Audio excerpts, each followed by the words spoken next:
সঁচাই শিলচৰ যাব নে জলপতি নাটকৰ ডাইলগ চা ডাইলগ ডাইলগহে কৈছা তই সঁচা আকৌ ডাইলগ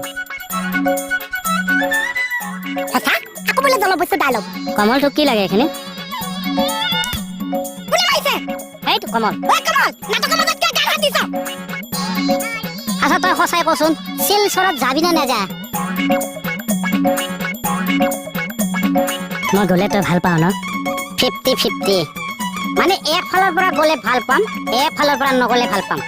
এফালৰ পৰা থাকিলে ভাল পাম এফালৰ পৰা নাথাকিলে ভাল পাম আৰু এফালৰ পৰা শিলচৰত গ'লে ভাল পাম এফালৰ পৰা কিন্তু ইয়াত থাকিলে ভাল পাম হেক তই নিচা ফালি দিবি দেখোন হেক